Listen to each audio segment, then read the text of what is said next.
Okay students, एक बार फिर मैं आपके सामने इस बार मैं आपको बिजनेस स्टडीज़ में फाइनेंशियल मैनेजमेंट पढ़ा रहा था। उसमें ऑलरेडी हम लोग प्रीवियस वीडियोस में काफ़ी कुछ एनालिसिस कर चुके हैं।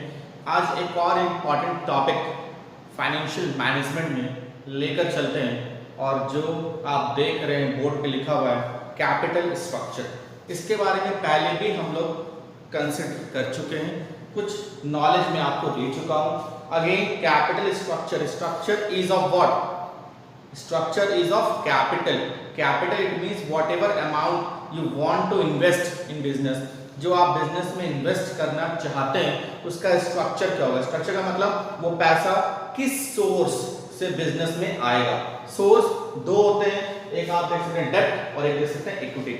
मेनली जो बिजनेस में पैसा आता है दो तरीके से आता है। एक whatever amount owner invest itself, जो मैं अगर ऑनर हूं, मैं अपना पैसा जो बिजनेस में लगा रहा हूं उसको ऑनर्स कैपिटल बोलते हैं। But that capital may not be sufficient for the firm. Business को मूव कराने के लिए, रोटेट कराने के लिए हो सकता है कि वो कैपिटल सफिशिएंट नहीं हो, तो फिर क्या किया जाएगा? फिर एक्सटर्नल सोर्स से पैसा अरेंज किया जाएगा, कैपिटल अरेंज किया जाएगा। एक्सटर्नल सोर्स क्या क्या हो सकते हैं? बैंक हो सकता है। एक्सटर्नल सोर्स क्या हो सकते हैं? पब्लिक डिपॉजिट हो सकता है।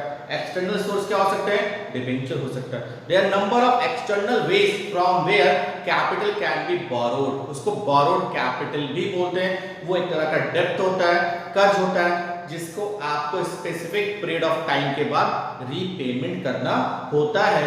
दैट्स व्हाई आपको ये गेट करना है कि आप जो बिजनेस में इन्वेस्टमेंट करना चाह रहे हैं, जिस प्रोजेक्ट के लिए आप इन्वेस्टमेंट करना चाह रहे हैं, उसके लिए पैसा किस सोर्स से आप अरेंज करें ताकि बिजनेस को ज्यादा से ज्यादा फायदा हो सके। ये ध्यान रखना है। ऐसा नहीं है कि मैं सिर्फ अपना पैसा लगा रहा हूं तब भी फायदा नहीं हो सकता। हो सकता है बोरोड कैपिटल ज्यादा यूज कर रहा हूं, हो सकता है तब भी फायदा नहीं हो रहा। तो अगेन क्या प्रोपोर्शन होना चाहिए? कैपिटल का क्या प्रोपोर्शन होना चाहिए? Proportion it means capital structure shows the ratio of डेब्ट एंड इक्विटी। सिंपल वेज में आप बोल सकते हैं capital structure is a combination of डेब्ट एंड इक्विटी। डेब्ट shows the external fund of the capital and equity shows the internal fund of the capital. Debt is also known as borrowed capital. Equity is also known as owners capital या shareholders fund भी इसको हम लोग बोल सकते हैं। Clear है? तो अगेन मैंने यहाँ पे लिखा है डेब्ट है और इक्विटी है। तो डेब्ट को हम लोग borrowed capital भी बोलते हैं। तो डेब्ट मतलब कर्ज, लोन, और डेब्ट जहां से आप अरेंज करेंगे उसके बदले आपको इंटरेस्ट पे करना पड़ेगा। इसके बदले क्या पे करना पड़ेगा? इंटरेस्ट पे करना पड़ेगा। क्लियर है? तो डेब्ट जो सोर्स आप यूज करेंगे उसमें कहां से पैसा अरेंज हो सकता है? लॉन्ग टर्म लोन्स मतलब मॉर्गेज लोन, बैंक लोन आप बोल सकते हैं।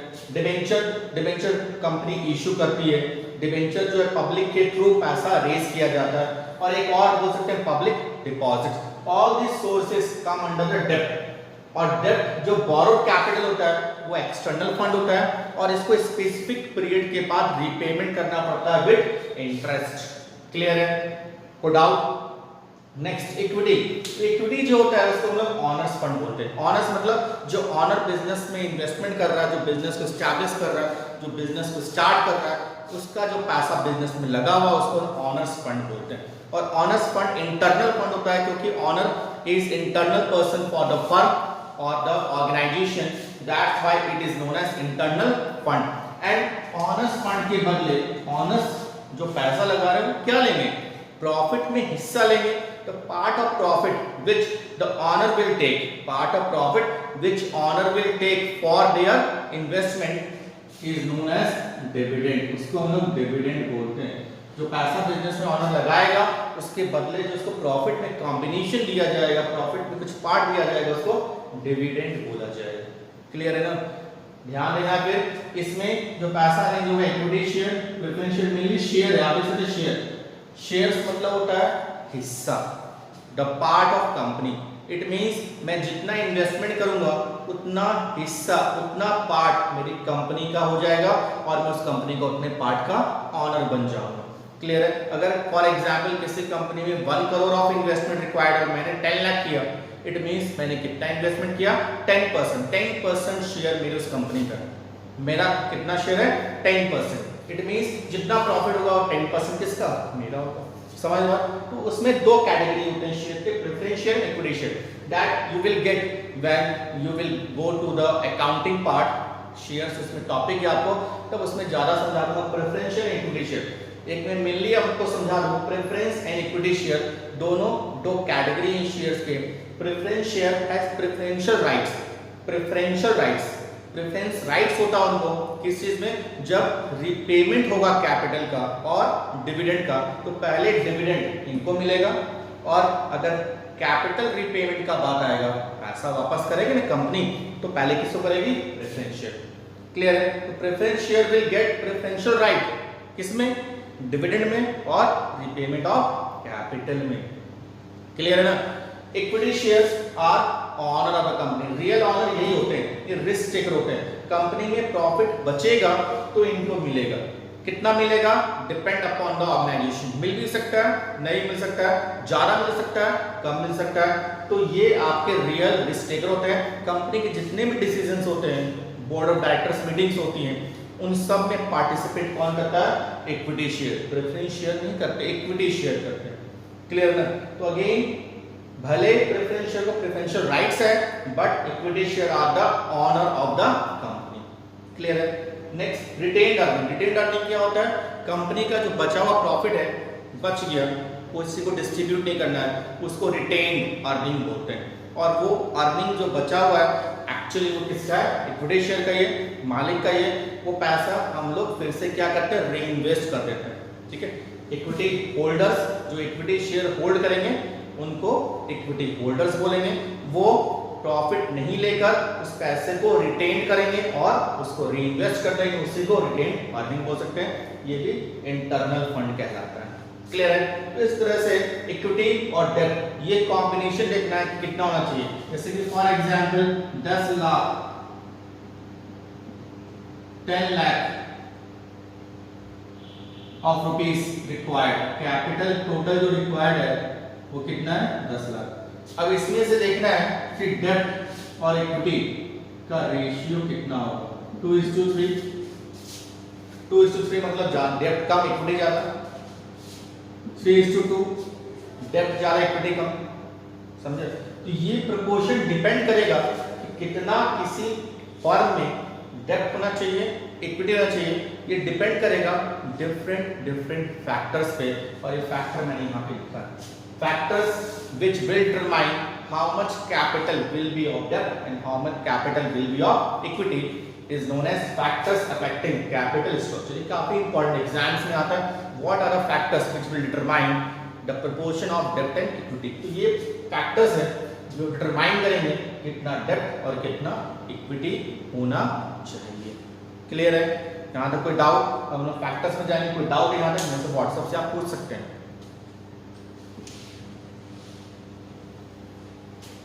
ठीक है। हम लोग अब एक एक करके फैक्टर्स को कंसीडर करेंगे। तो डिफरेंट फैक्टर्स आप देख रहे हैं। तो सबसे पहला जो फैक्टर है वो क्या है, ट्रेडिंग ऑन इक्विटी। तो ट्रेडिंग ऑन इक्विटी नाम से आपको कुछ लग रहा है ट्रेडिंग ऑन इक्विटी क्या होगा, what is the meaning of trading on equity. Trade का मतलब परचेस एंड सेल। तो यहाँ पे इक्विटी को परचेस सेल नहीं करेंगे।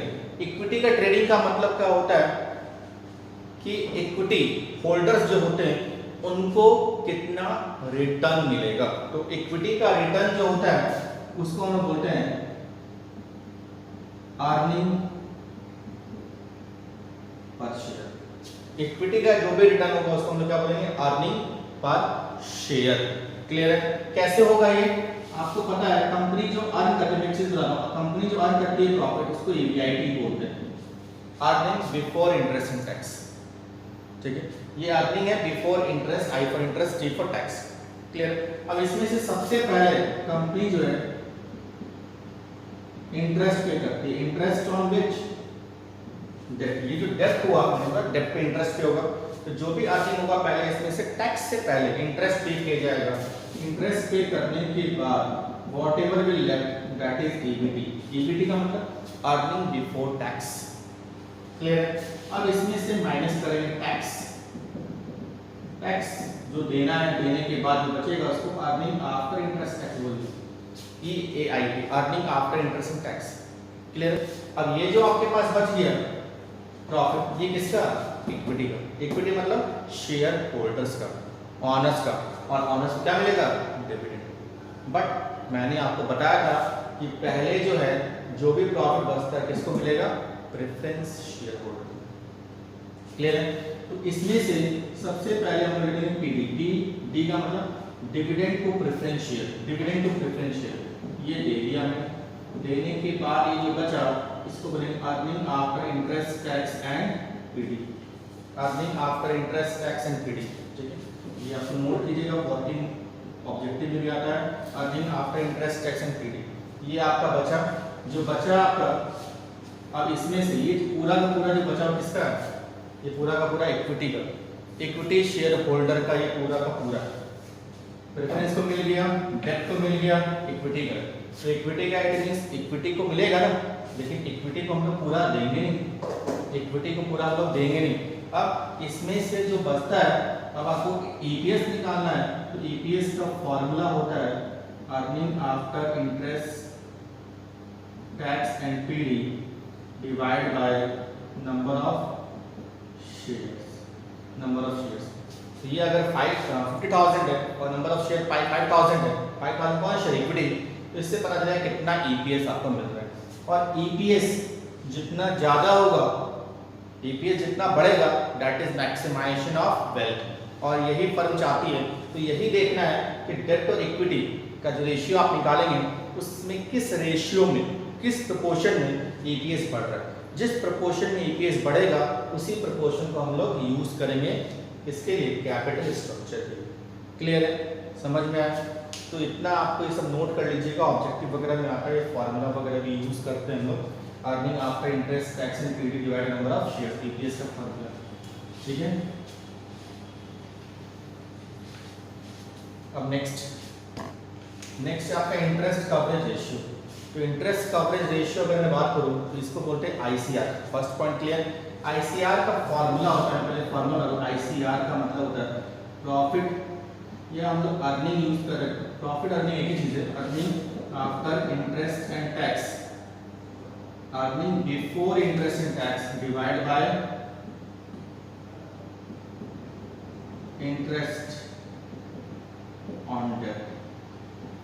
तो अर्निंग बिफोर, क्योंकि हम लोग जो अर्निंग होता है उसी में से इंटरेस्ट पे करते हैं। अब फॉर एग्जांपल आपके पास अर्निंग 50,000 है और इंटरेस्ट जो पे करना डेट पे, डेट मतलब जितना आपने डेट लिया उस पर इंटरेस्ट पे कीजिएगा। अब फॉर एग्जांपल आपने डिबेंचर 5 लाख का रेज किया 10% के हिसाब से, तो 5 लाख डेट हो गया, 10% इसका इंटरेस्ट है, 10% इंटरेस्ट 5 लाख कितना होगा? 50,000। ये आपका 50,000। इट मींस 50,000 आपका अर्निंग जो 50,000 इंटरेस्ट पे करना है। इट मींस आईसीआर कितना है? कम है। अगर ये 1.5 लाख होता है फॉर एग्जांपल, इंटरेस्ट उतना ही है, तो कितना होता है? तो जितना ज्यादा होगा उतना अच्छा इफेक्टिवली आप इंटरेस्ट पे कर पाएंगे। तो फर्म का पोजीशन उतना अच्छा होगा, उतना ज्यादा डेट आप यूज कर सकते हैं। लेकिन अगर फर्म का अर्निंग कम है और इंटरेस्ट का रेशियो कम है, तो आपको डेट को कम यूज करना पड़ेगा, इक्विटी को कैपिटल स्ट्रक्चर में ज्यादा यूज करना पड़ेगा। समझ में आया? तो interest coverage ratio show the amount of interest which can pay out of profit, out of earning before interest and tax. Higher the ICR, more debt can be used. Lower the ICR, less debt can be used. Clear है? 2 point clear एकदम अच्छे से। Next चलते हैं। कोई doubt है WhatsApp पे पूछ सकते हैं, एकदम इजी पढ़ रहा हूं। रिटर्न ऑन इन्वेस्टमेंट, ये भी एक अच्छा पॉइंट है, रिटर्न ऑन इन्वेस्टमेंट, आरओआई। तो रिटर्न ऑन इन्वेस्टमेंट अगर बात करें आरओआई, तो ये होता है earning before interest and tax divide by capital employed into 100। तो कहने का मतलब है कैपिटल एम्प्लॉयड मतलब जितना पैसा, कैपिटल स्ट्रक्चर को कैपिटल एम्प्लॉयड बोलते हैं, डेब्ट और इक्विटी दोनों मिला के जितना कैपिटल आप बिजनेस में यूज कर रहे हैं उसे वो कैपिटल एम्प्लॉयड हम लोग बोलते हैं। तो इसका एक और फॉर्मूला बन सकता है EBIT plus D plus E into 100। D मतलब डेब्ट, E मतलब इक्विटी, दोनों को मिला के कैपिटल एम्प्लॉयड होगा। It means return investment, return on investment जितना ज्यादा है बिजनेस के लिए उतना प्रॉफिटेबल है। रिटर्न ज्यादा है, प्रॉफिट ज्यादा है, तो इंटरेस्ट आप इजीली पे कर सकते हैं, इंटरेस्ट इजीली पे कर सकते हैं तो प्रॉफिट बचेगा, डिविडेंड पे कर सकते हैं। क्लियर है? इट मींस अगर आरओआई आपके फर्म का अच्छा है, रिटर्न अच्छा है, बिजनेस में ज्यादा इन्वेस्टमेंट करना फायदा, बिजनेस में ज्यादा इन्वेस्टमेंट करना फायदा है, तो डेब्ट is good source to arrange the money. If ROI is more then it is good source to arrange money from डेब्ट। अपना पैसा नहीं, डेब्ट लेके आप उसको यूज कीजिए तो बिजनेस को क्या होगा, फायदा होगा। क्लियर है? ठीक है। नेक्स्ट आपका है कॉस्ट ऑफ डेब्ट। ये भी इंपॉर्टेंट।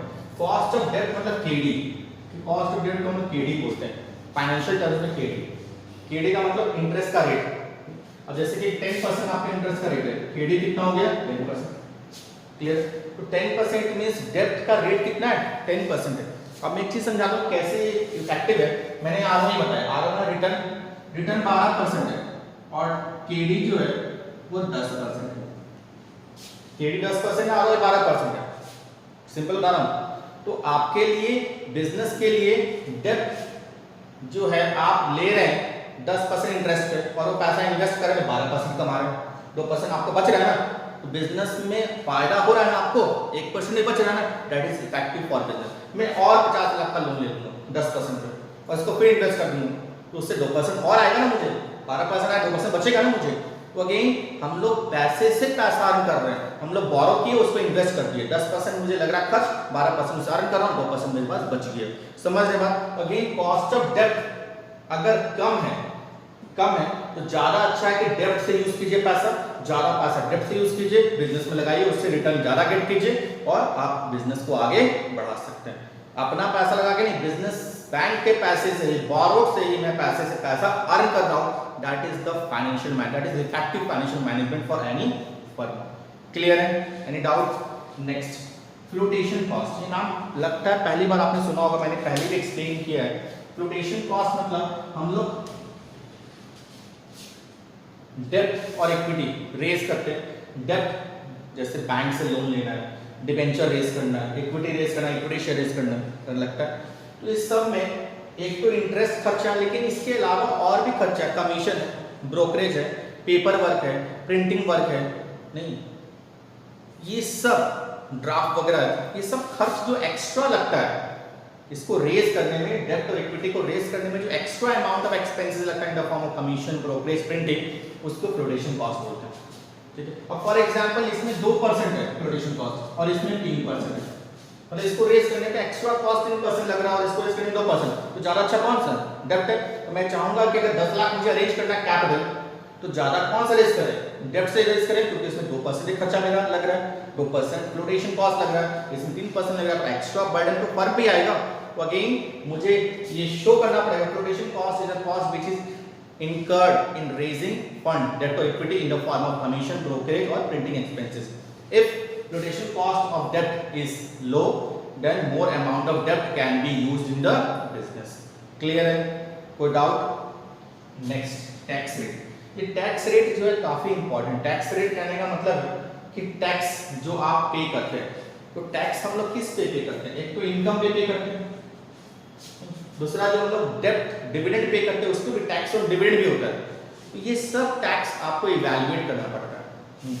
अगर टैक्स का रेट ज्यादा है, टैक्स का रेट ज्यादा है, तो ज्यादा अच्छा है कि आप डेब्ट से यूज कीजिए। डेब्ट से यूज कीजिए क्योंकि आप पहले इंटरेस्ट पे कर देंगे, उसके बाद जो प्रॉफिट बचेगा उससे आपको टैक्स पे करना है। समझे बात? क्लियर है?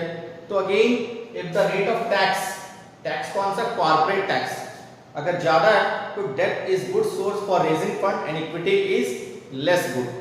But if the rate of tax is low then more effective is use equity. Equity से ज्यादा अच्छा है क्योंकि आपके पास ज्यादा प्रॉफिट बचेगा और उसका आप यूटिलाइजेशन बिजनेस में कर सकते हैं। क्लियर है? Next, legal framework. तो आप समझ रहे हैं बहुत सारे लीगल फ्रेमवर्क्स होते हैं। जब कंपनी एस्टैब्लिश होती है, कंपनी एक्ट 2013 के अकॉर्डिंग, उसी से डेब्ट और इक्विटी अरेंज होता है। तो again we have to evaluate number of legal frames. डेब्ट रेज कर रहे हैं तो क्या क्या लीगल कंसिडरेशन है, इक्विटी रेज कर रहे हैं तो क्या क्या लीगल कंसिडरेशन है। लीगल कंसिडरेशन और इक्विटी इज मोर, ज्यादा है क्योंकि ऑनर्स फंड है। ठीक है, इसीलिए हमें ज्यादा अच्छा होता है कि मैं डेब्ट से रेज करूं तो लीगल फ्रेमवर्क उसमें क्या होता है, कम होता है, क्योंकि जो जिस कंपनी से जिस बैंक से बोरो कर रहा हूँ मुझे उसको रीपे करना, that is the only legal consideration. But in case of equity number of legal frameworks we have to follow which is difficult in case of arranging the fund. Clear है? इसमें कोई भी डाउट है किसी भी point में मेरे से फिर से पूछ सकते हैं, फिर से समझा दूंगा। ठीक है, थैंक यू।